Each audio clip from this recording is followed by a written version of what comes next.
예, 안녕하세요. 파이맨입니다. 요즘에 그 파이 네트워크 관련해서 안 좋은 소식이 좀 들리고 있죠.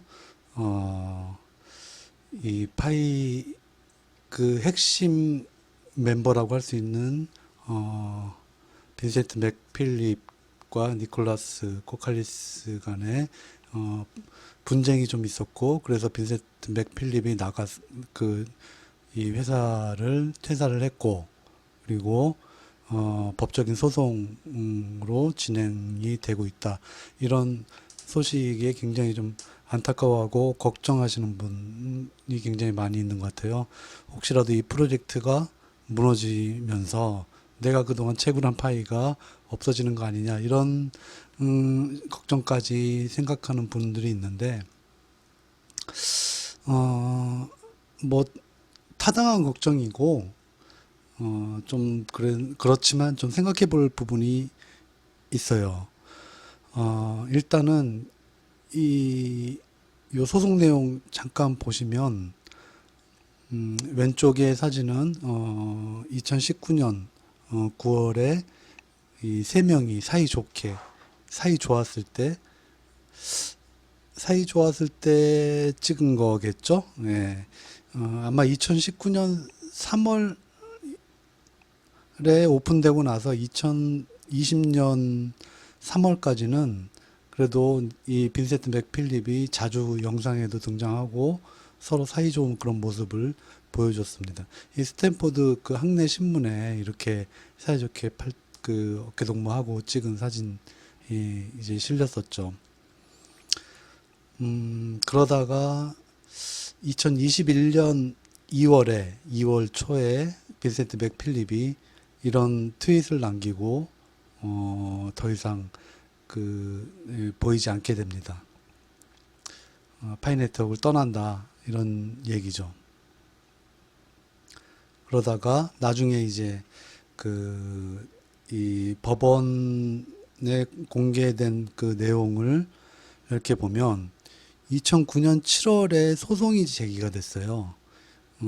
소송 내용은 뭐 이렇게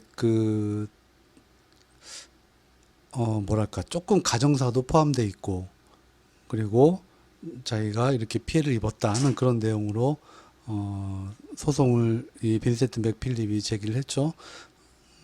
뭐 구체적으로는 이 빈센트 맥필립이 챙다오판과 니콜라스 코칼리스가 그 부부 사이인데, 빈센트 맥필립이 그런 사이에 껴서 부부싸움도 지켜보는 것도 너무 힘들었고, 그리고 또 이 두 부부가 나한테 주기로 한 지분에 대해서 이렇게 그 가치를 없애려고 한다, 이런 손해배상 소송을 건 거죠.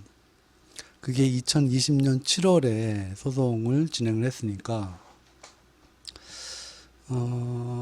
소송은 2020년 7월에 진행을 하고, 그리고 퇴사는 2021년 초에 퇴사를 했어요. 그러니까 그 사이에 나름대로 내부에서 해결해 보려는 그런 노력을 많이 양자 간에 해보지 않았을까, 이렇게 좀 생각이 드는데, 어쨌든 빈센트 맥필립은 퇴사를 했습니다. 즉 3인 중에 핵심 3인 중에 한 명이 빠지게 된 거죠. 그래서 챙다오판과 니콜라스 코칼리스 이 두 부부만 헤드로 해서 이 파이 프로젝트를 진행을 하게 되는 거죠. 물론 그 밑에 개발자들이 30명 가까이, 제가 들은 것은 30명 가까이 있는 걸로 그렇게 얘기는 들었지만, 어쨌든 헤드 중에 한 명이 빠져나간 거죠. 그래서 걱정을 하는 건 타당을 하다, 이렇게 좀 생각을 합니다.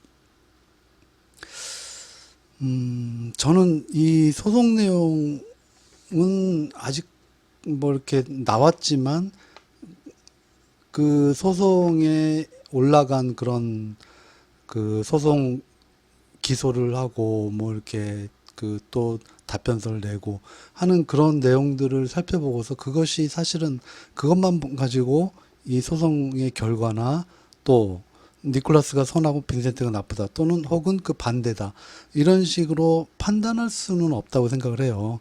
실제 민사든 형사든 소송이란 것은 일단 한번 붙으면 자신에게 불리한 것은 감추고 또 유리한 것만 어떻게든 이기기 위해서 그 자료를 제출하는 그런 게 소송입니다. 아마 뭐 피치 못하게 그런 소송을 진행해 보신 분은 알겠지만 자신에게 불리한 자료를 내지는 않아요. 그리고 항상 유리한 것만 자기가 이기기 위해서 유리한 것만 냅니다. 그런 것들을 다 종합적으로 판단을 해서 판사가 판결을 내리는 거겠죠. 그래서 섣불리 누가 나쁘고 누가 좋다. 그리고 이렇게 해서 그 막 이런 콩가루 집안이다. 이렇게 판단할 수가 없어요. 뭐 그 소송 내용 중에 막 그 상대방 공격하기 위해서 약점으로 되는 그런 여러 가지 그 자료들을 막 그 들이밀거든요. 뭐 부부싸움을 너무 심하게 했다. 이것도 사실은 그런 자료 중에 하나일 뿐이고 그게 핵심적인 이 소송의 이유는 아닐 거라고 저는 생각을 합니다. 그러니까 소송 내용이 저는 그렇게 크게 중요한 것 같지 않아요, 여기서. 다만, 지금 중요한 것은 소송 이후에 이 프로젝트가 어떻게 될 것인가. 이것만 사실은 저희는 주목해 보면 됩니다. 그런데 저는 이 소송 내용을 보면서, 한 가지 느낀 건 뭐냐면, 참 이 프로젝트에서 재정의 압박이 참 심했겠다. 이런 부분이 좀 느껴졌어요. 모든 소송은 사실은 돈 문제로 귀결이 됩니다. 그러니까 만약에 우리 이 집안에 좀 여유 있는 그 자금의 흐름이 여유 있으면 그 집안이 다 그런 건 아니지만 평안하게 흘러가지 않습니까? 크고 작은 문제들이 다 덮이고 그런데 집에 돈이 마르면 그때부터는 가족 간에 긴장이 생기죠.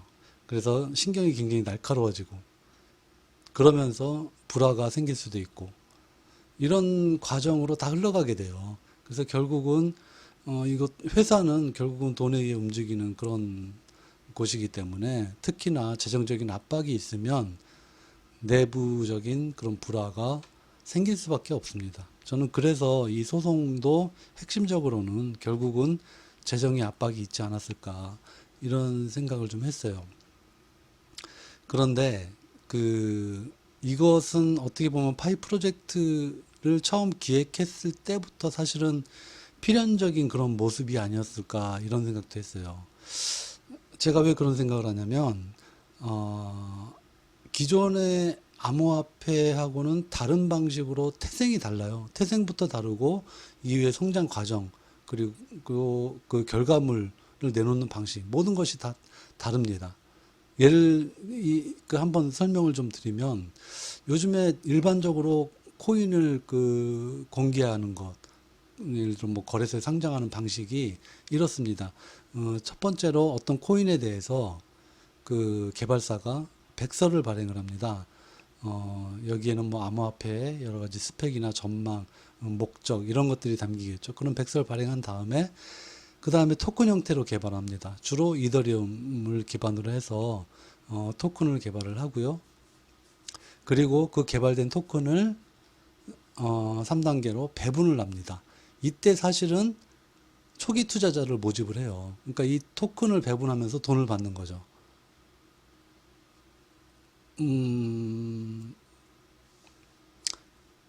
이 단계에서 사실은 웬만한 자금 사정은 다 풀리게 되겠죠.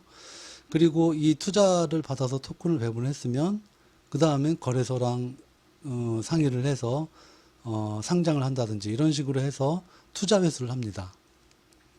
투자 회수를 하고 만약에 이 토큰 형태의 이 암호화폐가 를 개발하는 회사가 좀 더 그 향후의 계획을 긍정적으로 보고 더 진행하자. 우리가 더 한번 이렇게 제대로 된 그런 암호화폐를 만들어 보자.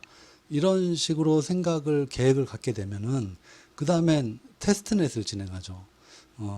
그리고 테스트넷이 끝나면 메인넷으로 또 개발이 가고 이렇게 보통 진행이 됩니다.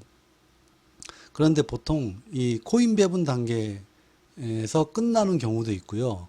또 어떤 단계는 코인도 개발 안 하고 돈만 챙기고 도망가는 완전 사기 코인들도 많이 있죠. 그런데 당하는 사람들도 있죠. 그런데 이 4단계에서 투자 회수 단계, 거래소 성장 단계에서 대부분의 코인이 아니라 그 토큰들이 멈춥니다.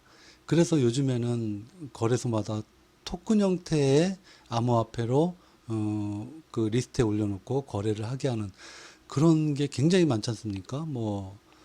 그 거의 수백 개 될 거예요. 다 합치면. 뭐가 뭔지도 전 모르겠어요. 이제는 너무 많이 그런 토큰들이 개발이 돼서요. 어쨌든 4단계에서 대부분은 멈추고 그리고 거기서 조금 더 그 발전적인 모습으로 진행되는 그런 몇몇 개의 코인들이 있죠. 리플이나 퀀텀 이런 암호화폐들도 처음엔 토큰 형태로 개발이 됐다가 점차 테스트넷과 메인넷을 개발을 해서 제대로 된 암호화폐로 성장한 그런 케이스라고 생각이 돼요. 이게 일반적인 그런 요즘의 코인 개발 방식인데, 우리가 채굴하고 있는 파이코인은 이 방식을 전혀 따르지 않았어요. 완전히 뒤집어서 이 방식을, 그 과정을 다 진행을 했습니다. 좀 설명을 드리면 첫 번째는 그 백서를 발행했죠. 2019년 3월 14일 날, 그 백서를 발행함과 동시에 코인 배분을 했습니다. 근데 이건 투자자를 모집한 게 아니고요. 그냥 무상으로 코인을 배분했죠. 시간당 3.14의 채굴률로 이후에 반감기 몇 번 거치고 이렇게 해서 무상으로 코인을 배분을 해버렸습니다. 그리고 배분하고 나서 테스트넷을 진행을 했어요. 여기까지 돈이 들어가기만 하고 실제적으로 회수되는 건 아무것도 없지 않습니까? 그러니까 테스트넷을 진행하면서 회사의 지분을 팔기 시작했겠죠. 투자자를 모집하고 이렇게 해서 그러면서 계속해서 테스트넷을 진행을 하고 있는 게 지금 현재까지 이어지고 있는 거죠. 무려 2년, 이제 2년 반 이제 가까이 될 텐데 이 기간 동안 계속 개발만 하고 있는 거예요. 코인 무상으로 배분하고. 그리고 올해 말에 메인넷 개발 진행되지 않습니까?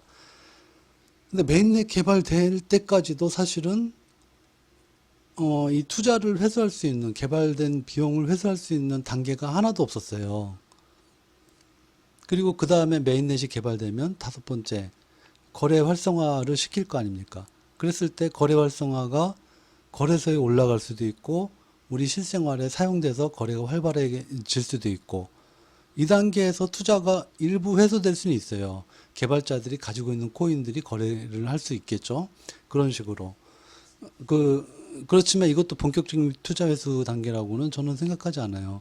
왜냐하면 처음부터 코인을 무상으로 배분하는 그런 정책을 폈기 때문에 실제 개발자들이 확보한 리워드를 받은 코인이 몇 개가 될지도 모르고, 그리고 그것이 시장에 나올지 안 나올지도 현재로서는 미지수이기 때문에 이 단계에서도 저는 이 투자 회수를 못할 거다. 제가 볼 때는 그 이후에 거래가 활성화된 다음에 투자 회수가 이 파이 네트워크 이 개발팀에 있지 않을까, 저는 그렇게 생각을 합니다. 이렇게 본다면 사실은 지금까지 개발을 해온 게 참 신기할 따름이고, 그리고 이 엄청나게 재정적인 압박이 진행이 됐었다. 실제 빈센트와 이 니콜라스의 소송 내용을 보면은 투자 관련한 내용으로 분쟁이 있음을 알 수 있습니다. 그것은 다른 자료나 영상을 한번 참조해 주시고요. 어쨌든 투자 관련해서 소송 내용이 진행이 돼 있고, 그리고 빈센트가 내 지분에 대해서 희석시키려고 한다, 이런 식의 그 어떤 소송 내용, 이것은 결국은 정리해서 보자면 지금 돈의 압박, 재정적인 압박이 진행되고 있다. 저는 그렇게 생각을 합니다.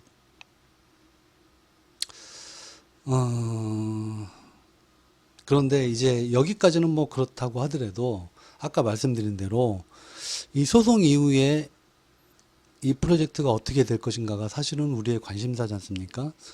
그런데 제가 희망을 가지는 이유는 개발진의 의지가 굉장히 확고합니다. 즉 니콜라스 박사의 의지가 아주 확고해요. 우리가 그 파이 채굴하는 프로그램 앱에 보시면, 자 여기서 보시면 여기 그 상단에 짝대기 3개를 눌러보면 이렇게 나오지 않습니까? 여기 코어 팀을 눌러보면 이제 개발진 니콜라스 박사하고 챙다오팡에 대한 이렇게 자기소개 글이 올라와 있는 걸 보실 수 있습니다. 옆쪽에 제가 적은 거는 니콜라스 박사의 자기소개 글의 맨 마지막 부분에 있는 건데, 맨 마지막 부분을 한번 유심히 보시면 파이네트워크는 그 100% 나의 어떤 전문적인 헌신,